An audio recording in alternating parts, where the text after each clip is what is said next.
আমাদের এই খ্রিস্ট প্রতিবেশী এই উগ্রপন্থী হিন্দু এই ভারতের কিছু উল্টাপাল্টা মানুষ আছে, এদের কারণে আমরা এখনো স্বস্তি শান্তি নিরাপত্তায় নেই। ওরা ষড়যন্ত্র চালাচ্ছে ও চলতে থাকবে। শক্ত হাতে মোকাবেলা করার জন্যে কোরআনের কাছে আমাদের আসা দরকার। অমাং দাখালাহু কানা আমিনা।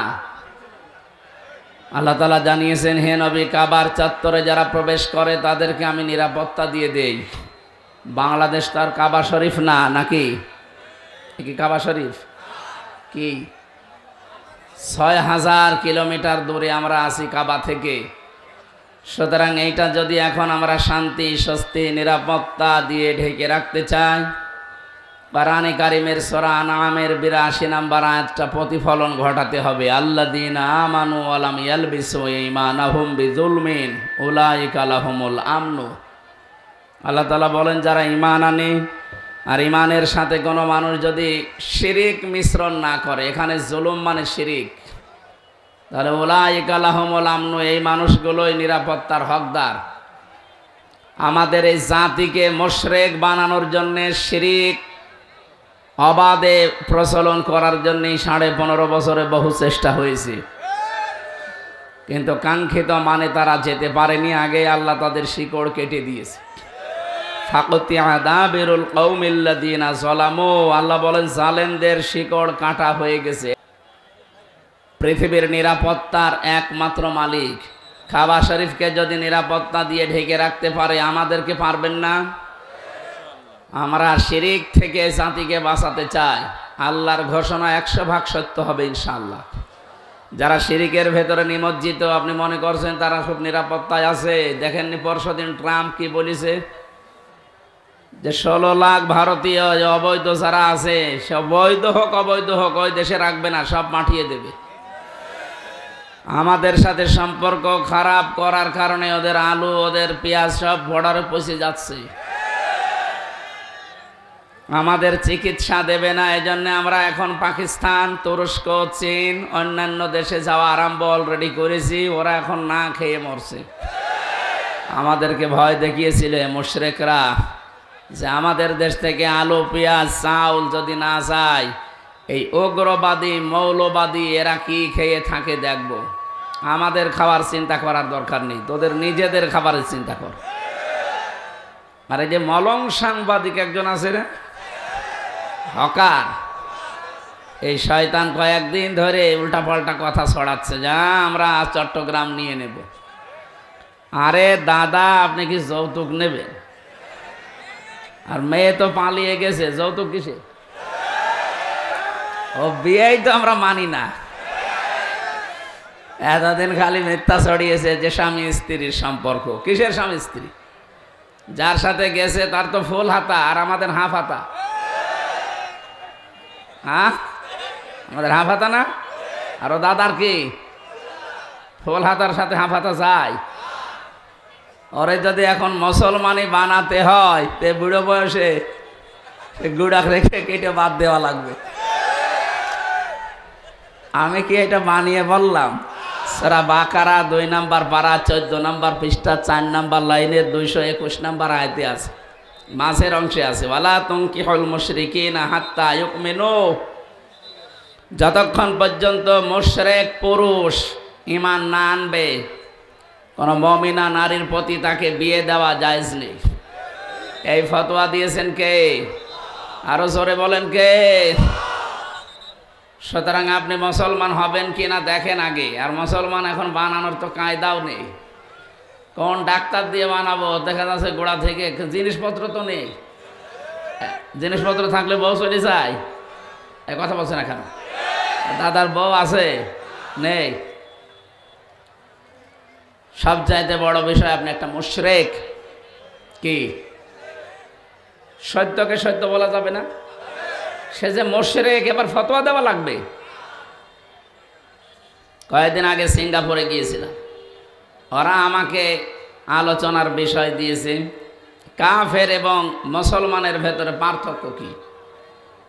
এখন ৪,৫০০ ধর্মের লোক এই পৃথিবীতে আছে, ২৫৭টা রাষ্ট্র, স্বাধীন পরাধীন মিলে।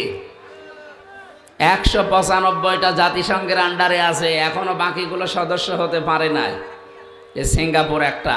আমাদের বাংলাদেশের আমার মনে হয় এই ডোমার আর ডিমলা মিলে যতটুকু হবে এতটুকু একটা দেশ, এদিকে ওদিকে মিলে 42-43 কিলোমিটার, এতটুকু মিলে যদি ওরা দেশ হয়ে এত বড় কিছু করতে পারে, বাংলাদেশ যারা ভয় দেখাচ্ছেন যে না খেয়ে মরবেন, তাদের কি হয় তারা যেন চিন্তা করে। তাদের কোনো বর্ডারের সাথে মিল নেই, বিশ্বের আন্তর্জাতিক মডেল ছাড়া এটা কিন্তু লক্ষ্য করছে। ইন্ডিয়া এত বড় একটা দেশ, অথচ এর পাশে পাকিস্তানের সাথে ওদের মিল নেই, চীনের সাথে ওদের মিল নেই, নেপালের সাথে মিল নেই, ভুটানের সাথে মিল নেই, মায়ানমারের সাথেও মিল নেই, আফগানের সাথে একটা বর্ডার আছে চিকন, সেটার সাথেও মিল নেই, আর আমাদের সাথে তো নেই। কথা বলেন না কেন? এতদিন ছিল শুধু কন্যার কারণে, কন্যা এখন চলে গেছে, এখন মিল কেটে গেছে।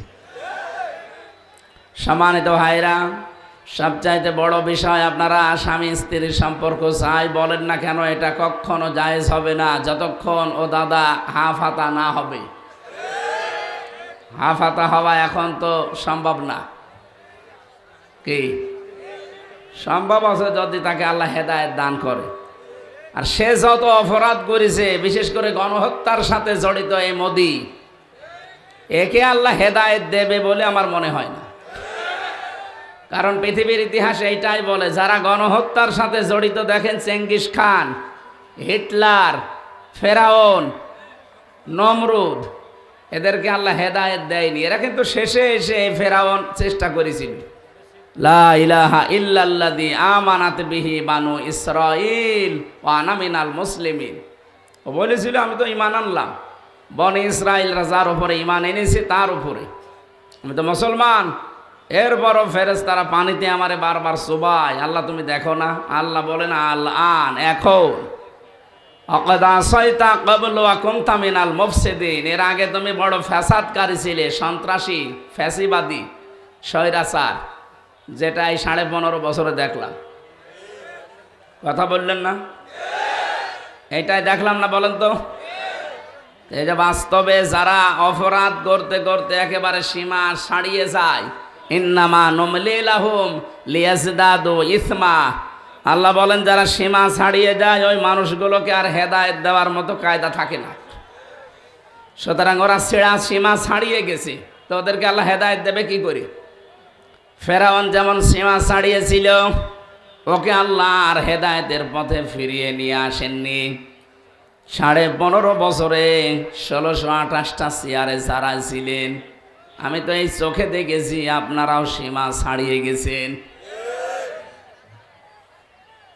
রিমান্ডে এবং যে মানুষগুলো আয়না ঘরে ছিল, আমি তো মিনিটায় ছিলাম কয়েকদিন, মাত্র 10 দিন। বড়টা বিগ যেটা, ওটা যেতে পারিনি, ওরা আমারে নিয়ে যায়নি। ছোটটায় যে আযাব আমি পেয়েছি, বড়টাতে না জানি কি করেছে। কত মানুষ ওখানে 2 বছর, 5 বছর, 7 বছর, 14 বছর পড়ে আছে, কেউ জানে না। এত বড় বড় নখ হয়ে যায় অনেকের। আমার এই 7 দিন আমি নখ কাটি নাই, মাত্র 7 দিন। আজকে আসার সময় কাটলাম। কি অবস্থা হয়েছিল, মানুষ মোসাফা করতে গেলে আমার ব্যথা লাগে। মাত্র 7 দিনে যদি অবস্থা হয় আমার নখের, বলেন তো যে মানুষটা 7 বছর, 10 বছর, 14 বছর পড়ে আছে মাটির একটা ঘরে, কি অবস্থা তার, উপর থেকে আঁচ করতে পারছেন অবশ্যই। দেখতাম দেওয়ালের সাথে এভাবে খুঁচিয়ে খুঁচিয়ে এই নখ দিয়ে লিখে রাখতো, ভাইরা কেউ যদি বাইরে যেতে পারেন অন্তত এই নাম্বারে জানাবেন যে এই নাম্বারের লোকটা বেশি আছে। মানবতার সাথে এর চাইতে খারাপ আচরণ পৃথিবীতে হয়েছে কিনা আমার জানা নেই। 1500 বছর আগে আমি IM-এ জাহিলিয়াতের কথা পড়েছিলাম, আরে 15 বছরের এই নিজের চোখে দেখে আসলাম এটা আমি জাহিলিয়াতের দৃশ্য। মানুষ এত নিচে নামে ক্ষমতার জন্য, এত নিচে নেমেছিলেন একটা মানুষকে 14 বছর আপনি মাটির, এদিকে 3 হাত, এদিকে 1.5 হাত, এতটুকু জায়গা, 3.5 হাতও না, 3.5 হাত হলেও তো পাটা ছাট করা যায়, 3 হাত এদিকে আর এদিকে 1.5 হাত, মনে হচ্ছে ইলিশ মাছের মতো কায়ত হয়ে থাকবেন। ওখানে আবার লেখাও থাকে যে ইলিশ ফাইল, মানে ইলিশের মতো শুয়ে থাকবেন। এই কঠিন অবস্থায় মাত্র 1.5 থেকে 2 মিনিট সময় দিত টয়লেট করার জন্যে। পচা ছোলা দিত কয়েকটা সকালবেলা, দুপুর বেলা কয়েকটা ভাত দিয়ে যেত 1 মুঠ মতো, তাও মনে হচ্ছে কেউ মাখিয়ে দিয়েছে। আরে ভাই, আপনি নিজের দিকে তাকিয়ে বলেন তো, কয়দিন এভাবে থাকতে পারেন আপনি?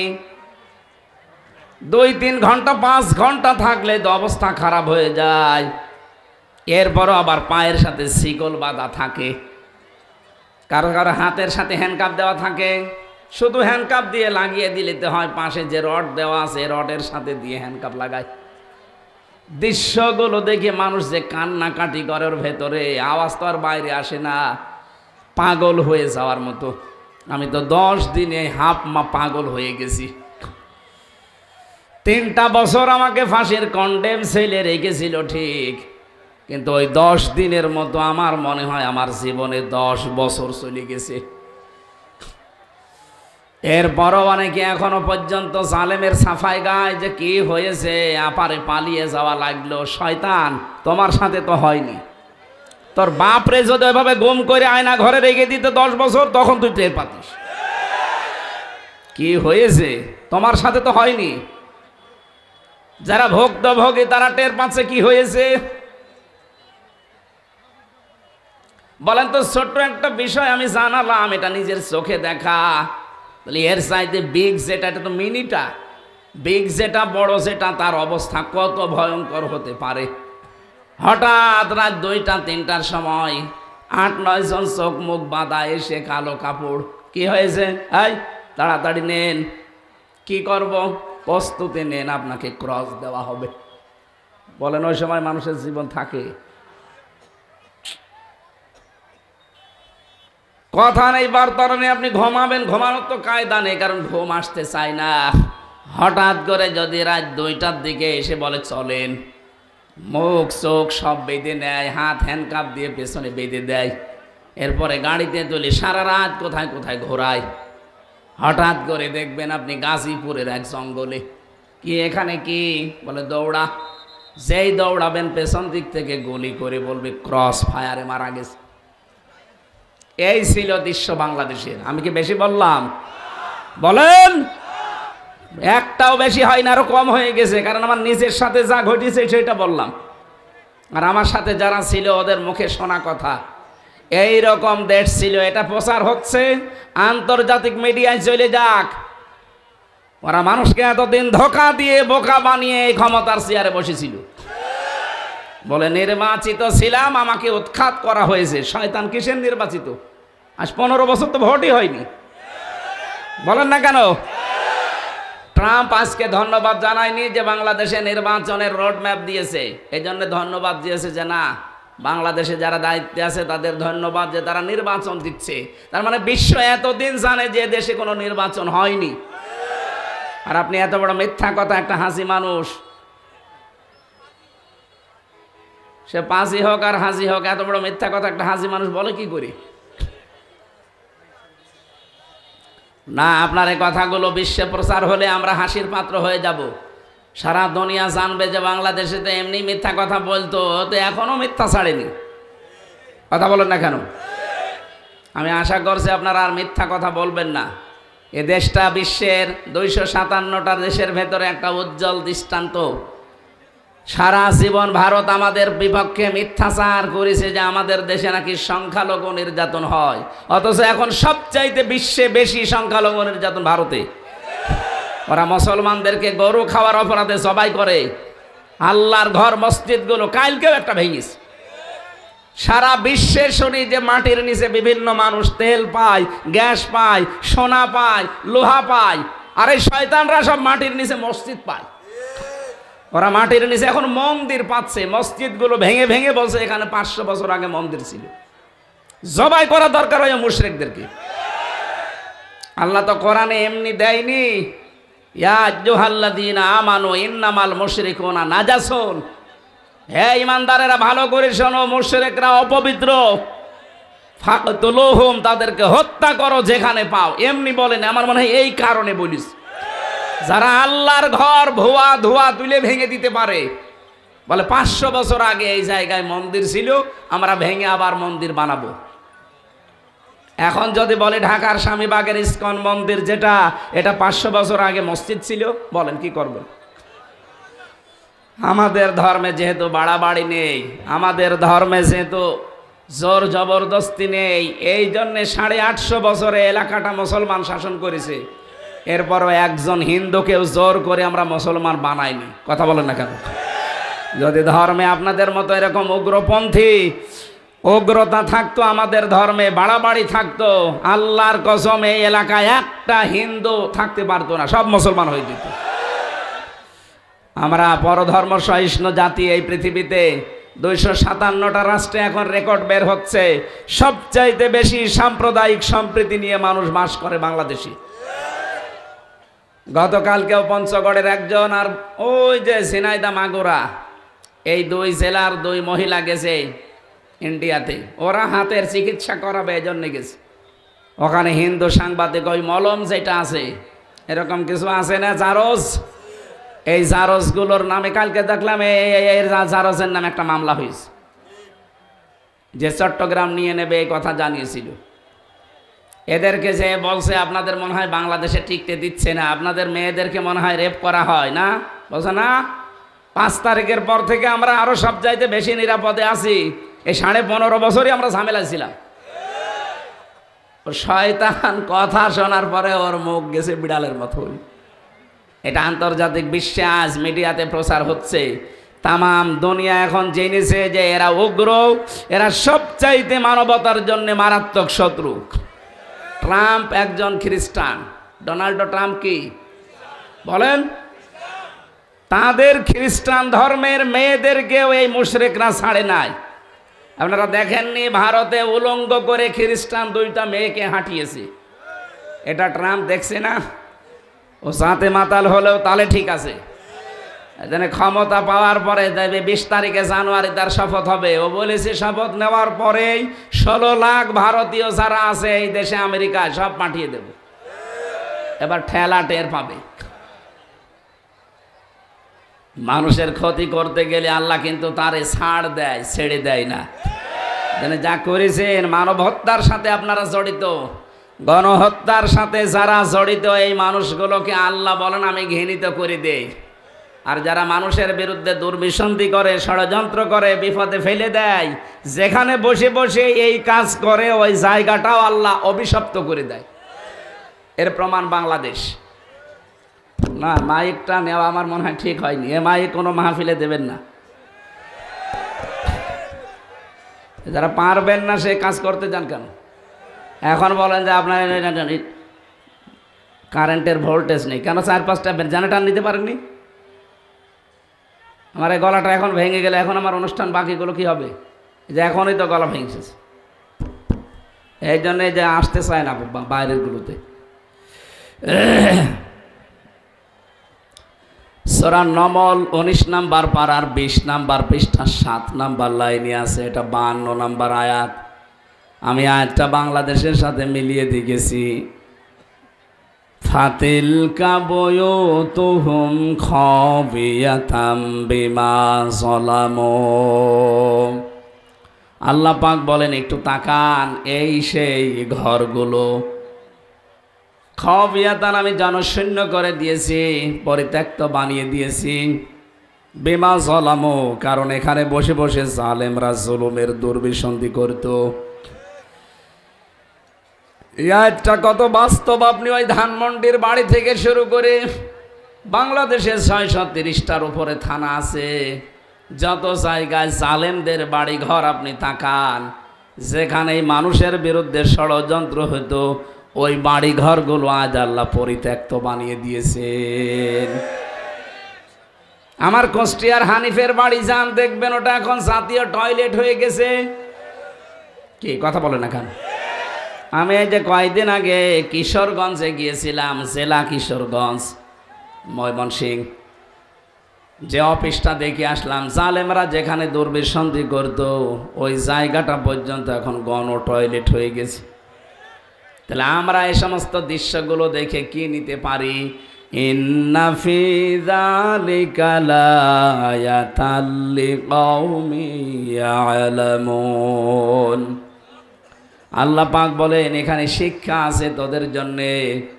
এত বড় বিশাল শিকড় যদি আমি আল্লাহ উপড়িয়ে ফেলতে পারি, আগামীতে যারা চেয়ারে বসবে এরা যদি জালেম হয়, এদের বাড়ি ঘরও আমি জনশূন্য করে দেব। আমি আশা করি কোরআনের এই আয়াত দিয়ে আমরা কি বোঝাতে চেয়েছি আপনি বুঝেছেন। আগামীতে যারা আসবেন সাবধান। কিন্তু আমরা দেখতে পাচ্ছি এখনই অনেকে শুরু করে দিয়েছেন চাঁদাবাজি। থালা হাতে এখনো পাননি, এখনই যদি আপনি এই কাজ করেন তো থালা হাতে পেলে কি করবেন? এই জন্যই তো মানুষ সব বুঝে ফেলছে যে না, এ খাই খাই পার্টি দরকার নেই। যে মানুষগুলো চায় এই দেশে চাঁদাবাজি থাকবে না, দুর্নীতি থাকবে না, সেই মানুষগুলো যদি সামনে আসে, 53 বছর মানুষ ভুল ভালে ছিল, এখন অনেকে পাগল ভালো হয়ে যাচ্ছে। সামনে যদি ইসলাম সত্যি এসে যায়, আমি আপনাকে গ্যারান্টি দিতে পারি, আল্লাহর কসম, আপনি কাবা শরীফের মতো নিরাপত্তা নিয়ে থাকতে পারবেন। কি কথা বলেন না কেন? আমার আজকের তেলাওয়াত কিন্তু আয়াতের ভেতরে আল্লাহ 5টা বিষয় দিয়েছেন। ভালো করে মিলিয়ে দেখবেন আমাদের ভেতরে এগুলো আছে কিনা। সূরা আনফাল আল্লাহ রাব্বুল আলামিন বলেন 2 নম্বর আয়াতে, ইন্নামাল মুমিনুনা আল্লাযীনা ইযা যুকিরাল্লাহু ওয়াজিলাত কুলুবুহুম। আরে আল্লাহর দৃষ্টিতে মুমিন তারা যাদের দাড়ি বড় বড়। দাড়ি বড় হলেই যদি আল্লাহর দৃষ্টিতে মুমিন হওয়া যেত, তাহলে দরবেশ 36,000 কোটি টাকা মারিং কাটিং করিস। ইসলামের আইন যদি এদেশে থাকতো, ও দরবেশের হাত একটা না দুইটাই কাটা পড়ে দিত। কারণ 10 টাকা পরিমাণে চুরি করলেই তার হাত কেটে দেওয়ার নিয়ম। আরো করেছে 36,000 কোটি। আপনি এক জীবনে গণনা করেও শেষ করতে পারবেন না।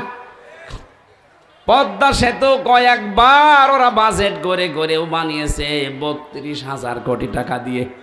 যদি এক বাজেটেই হয়ে যেত তো 10,000 কোটিতেই হয়ে যেত। খালি দুর্নীতির নাম নিয়ে নিয়ে মারিং কাটিং করবে, এই জন্য 3বার বাজেট বাড়িয়ে 32,000-এ ঠেকেছে। তার মানে পদ্মা সেতু আর একটা বানিয়ে 4,500 কোটি টাকা আরো দেরি থাকতো। কথা বলেন ঠিক কিনা?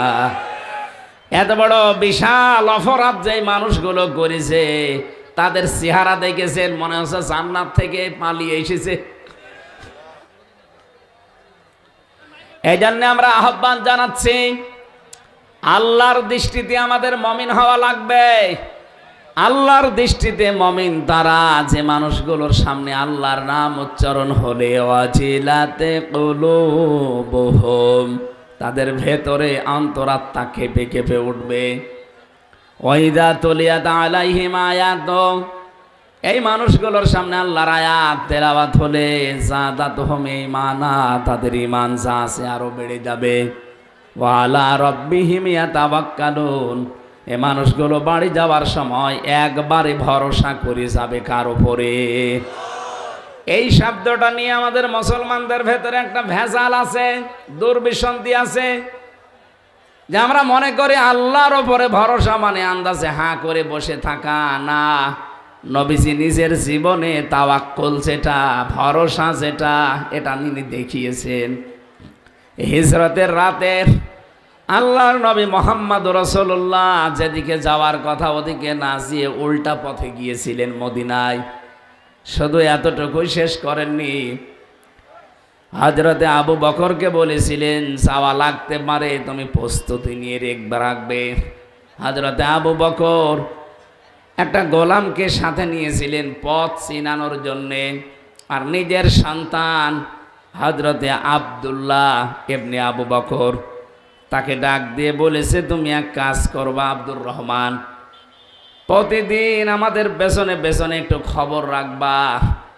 আমরা কোথায় যাই কি করি কাউকে এই কথা বলবা না। উনি যে 3 দিন পাহাড়ে লুকিয়েছিলেন, আমি নিচে উঠেছিলাম ওই পাহাড়টায়, 6.5 ঘন্টা একাধারে সময় লাগে। এই জায়গা এখন তো সিঁড়ি দেওয়া আছে বিভিন্ন জায়গায়, 1500 বছর আগে কোনো সিঁড়ি ছিল না। নবীজি ওখানে ওঠার পর সিদ্দিকে আকবর হযরতে আবু বকরের সন্তান আব্দুর রহমান, তিনি প্রতিদিন ওখানে খাবার পৌঁছিয়ে দিতেন কাফেরদের চোখ ফাঁকি দিয়ে দিয়ে। আর দিনের বেলা ছোট মানুষ হওয়ার কারণে বাজারে ঘাটে বিভিন্ন জায়গায় কাফেররা কি বলে শুনে খবর পাঠিয়ে দিতেন। আমাদের এখানে শিক্ষা নেওয়ার বিষয় আছে।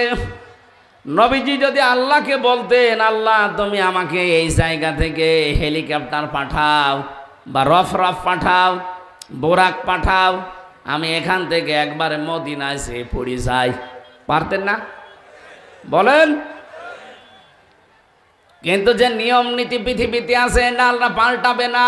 লা মুবাদ্দিলা লিকালিমাতিহি ওয়া হুয়াস সামিউল আলিম। বলেন, এই পৃথিবীতে আমি যে নিয়ম নীতিগুলো দিয়েছি, আমার এই কথা কোনো নড়ন চড়ন নেই, কোনো পরিবর্তনও নেই। বিশ্ব নবীকে আমি আল্লাহ যেইভাবে আদেশ দিয়েছিলাম দুনিয়ার নিয়মে, এই নিয়মে সে কাজ করেছে, কিন্তু ভরসা করেছিল আমি আল্লাহর উপরে। কত কঠিন অবস্থা গেছে বলেন তো। ওই 3 দিন কাফেররা ওই পাহাড়ের একেবারে মুখের কাছে গিয়ে পর্যন্ত কেউ কেউ দাঁড়িয়ে বলছে ভেতরে আছে, কেউ বলে নেই। কবুতরের ডিম পেড়ে তাওয়া দিচ্ছে, মাকড়সা জাল বনিয়ে বনিয়ে ওই জায়গাটা ব্লক করে ফেলেছে। আল্লাহ রাব্বুল আলামিনের নবী ওই সময়ও তিনি ঘাবড়িয়ে যাননি। আল্লাহ পাকের দিকে ভরসা করে তাওয়াক্কুল করে বলেছিলেন, ইযহুমা ফিল গার ইয ইয়াকুলু লিসাহিবিহি লা তাহজান ইন্নাল্লাহা মা'ানা। স্মরণ করো ওই সময়ের কথা, যখন তার বন্ধু গারে সরের ভেতরে তার আর এক বন্ধুকে উপদেশ দিচ্ছিলেন, এই যে কোনো ভয় নেই, কোনো চিন্তা নেই, আমরা 2 জন না, আমাদের সাথে অবশ্যই আল্লাহ আছেন। এটা আমাদের উচিত হবে এখন যে অবস্থা চলছে, বিশেষ করে আন্তর্জাতিক যে অপরাধ, আন্তর্জাতিকভাবে যে ষড়যন্ত্রগুলো আমাদের দেশ নিয়ে আরম্ভ হয়েছে, এখান থেকে মুক্তির জন্য একটাই রাস্তা আছে। দল বেদল এখন আর দেখা দেখি নেই। আমরা যারা এই 15.5 বছরে মাজলুম, তাদের সব এক হওয়া লাগবে। এইটাই ঔষধ, এর ওপর আর কোনো ঔষধ নেই। আমরা যদি সত্যি এক হয়ে যেতে পারি এদেশে, আগে আমরা দেশ তারপরে অন্য কিছু, তাহলে যত ষড়যন্ত্র হোক তামাম দুনিয়ার 257টা রাষ্ট্রের 256 রাষ্ট্র এক হয়ে গেলেও কিছুই করতে পারবে না। প্রশ্ন আসতে পারে ব্যবসা বাণিজ্য বন্ধ না। ব্যবসা বাণিজ্য যদি তামাম দুনিয়ার সব কিছু বন্ধ হয়ে যায়, এদেশের 18 কোটি মানুষের 36 কোটি হাত আছে। এদেশে যে সম্পত্তি আছে, আমি যতটুকু লেখাপড়া করে পেয়েছি, এই সম্পদগুলো যদি সুষ্ঠু বন্টন আমরা করতে পারি, আর যদি সৎ এবং যোগ্য নেতৃত্ব আমাদের কাছে থাকে, আল্লাহর কসম তামাম দুনিয়ার 1টা টাকাও ভিক্ষা নেওয়া লাগবে না। এজন্য আমাদের এখন উচিত, এই আন্তর্জাতিক ষড়যন্ত্রগুলো করাচ্ছে এই মুশরিকরা,